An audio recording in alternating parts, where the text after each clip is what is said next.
Bienvenue à Longmont, 7830 km par rapport à Bruxelles. On est au Colorado, au centre des États-Unis.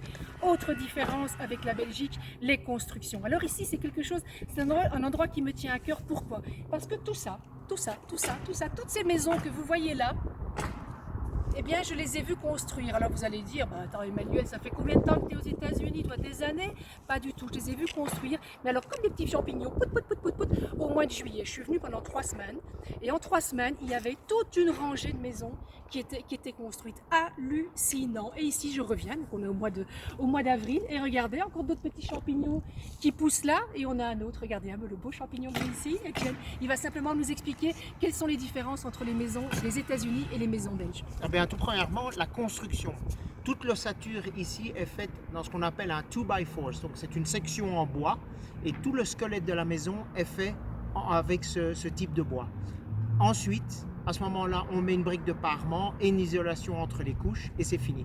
Donc la construction est assez rapide et ça fait des bâtiments qui sont, comme vous les voyez, avec des styles différents, des couleurs différentes et des briques différentes. Une petite différence à l'intérieur, le chauffage. Donc chez nous, on connaît les radiateurs. Ici, pas de radiateurs. Ici, ce ne sont pas des radiateurs, c'est de l'air pulsé, c'est-à-dire une ventilation et de l'air chauffé par une chaudière, évidemment, ce qui permet aussi de refroidir la maison en été. Il commence à faire très chaud, il fera aux environs de 38 à 40 degrés, et ça veut dire qu'à ce moment-là, on doit refroidir la maison. Eh bien, le système de ventilation, à savoir d'air pulsé, sera utilisé pour l'air conditionné. Alors, particularité aux États-Unis, le prix des maisons. Alors, le prix, l'argent quelque part n'a pas d'importance, c'est pas ça dont je veux parler. C'est simplement vous dire que quand il y a un prix qui est affiché sur une maison, eh bien, c'est le prix que vous allez réellement payer. Parce qu'ici, il n'y a pas les frais de notaire. Il n'y a pas de frais de notaire, il n'y a pas de frais cachés. Et il est assez aisé de savoir ou de connaître la valeur de la maison. Il y a des applications sur téléphone qui vous permettent de savoir quelle est la valeur du bien.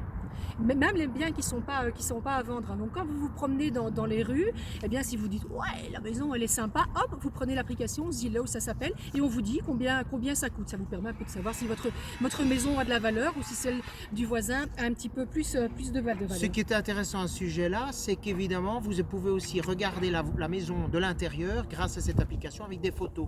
Donc vous pouvez tout de suite vous rendre compte si c'est quelque chose qui peut vous intéresser ou pas. Combien de temps elles tiennent les maisons comme ça en général quand elles sont vendues? L'année passée, c'était de l'ordre de 2 à 3 jours sur le marché. Elles étaient vendues comme ça. Et ça veut dire quoi? Ça veut dire que l'économie américaine fonctionne bien? Donc non seulement l'économie fonctionnait très bien en 2018 et la construction, le domaine de la construction est essentiel au développement de l'économie américaine. C'est d'ailleurs un indicateur très important. Donc quand on vend bien les maisons, quand on en construit, quand on en vend bien, ça veut dire que tout va bien aux États-Unis? Tout va bien aux États-Unis, en tout cas au Colorado où nous nous trouvons. Ça peut être différent dans d'autres États. Et d'ailleurs ici on voit un site de construction.